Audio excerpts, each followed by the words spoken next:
एक भगोड़ा नेता घूम रहा है। मैं मीडिया के माध्यम से फिर से कहना चाहता हूं, एक भगोड़ा नेता घूम रहा है जिसका औकात नहीं है पूरे बिहार में घूम घूम करके कि 200 लोगों का सभा कर सके, और वो आकर के हमको जुब्बा सनी का चैलेंज कर रहा है। जो चैनपुर है, जुब्बा सनी चैनपुर के निवासी थे, और हम लोग पूरे गांव हिंदू और मल्ला और मुस्लिम हिंदू, मतलब कि मुसलमान और मल्ला सिर्फ इतना ही है, और इसमें टोटल लोग इनके बारे में बेहतर तरीके से जानते हैं।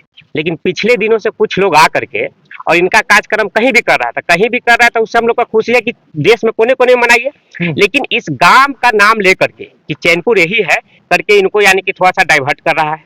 कोई बोलता है कि पहलवान थे, अखाड़ा लड़ते थे, ये सब कोई बात सही नहीं है। एक फ्रीडम फाइटर, स्वतंत्रता सेनानी थे जो कि स्टेट वे में देश के बारे में उनका सोच था, और आज इनके अखाड़ा नहीं करवाते थे, अखाड़ा नहीं करवाते थे। अखाड़ा ऐसा कोई बात नहीं है, और पूछिए आप किसी भी ग्रामवासी से पूछ लीजिएगा। और अभी जो 4-5 साल पहले मरे हैं मुनीलाल बाबा, तो उनसे पूरा कहानी हम लोग लिख करके रखे हुए हैं। तो वो स्टेट वे में यानी कि आंदोलन को ही डिकोड करते थे, अखाड़ा टाइप का कोई चीज नहीं था जी। और अखाड़ा उखाड़ा कुछ नहीं चलता था। दूसरा बात की उनका डायरेक्ट संबंध यहीं से है, पैतृक गांव के तौर पर, और बगल का जो गांव है धारपुर, कोई संबंध नहीं है।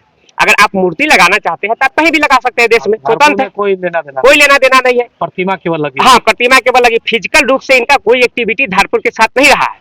दूसरे दिन एक आदमी का स्टेटमेंट आया कि यहाँ का जो ग्रामीण है, खास करके उनको जाके धमकी देता है, मूर्ति को तोड़ना चाहता है। तो एक भगोड़ा नेता घूम रहा है, मैं मीडिया के माध्यम से फिर से कहना चाहता हूँ, एक भगोड़ा नेता घूम रहा है जिसका औकात नहीं है पूरे बिहार में घूम घूम करके कि 200 लोगों का सभा कर सके, और वो आकर के हमको जुब्बा सनी का चैलेंज कर रहा है, जुब्बा सनी के वंशजों को चैलेंज कर रहा है, उन पे काली पोतने का आरोप लगा रहा है कि हम लोग मूर्ति तोड़ना चाहते हैं यहाँ का ग्रामीण लोग।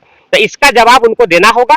लोग उनके तलाश में है, वो मिल जाए और जवाब सवाल हो जाएगा, और शहादत दिवस तो बेहतरीन होगा। और हम मीडिया के माध्यम से तमाम देश के लोगों को, जिला के लोगों को और प्रदेश के लोगों से कहते हैं कि जितना भव्यता के साथ मना सकते हैं मनाइए, जात पात और पॉलिटिक्स से ऊपर होकर मनाइए, जिसका व्यवस्था हम लोग चैनपुर में कर रहे हैं। बहुत बहुत धन्यवाद।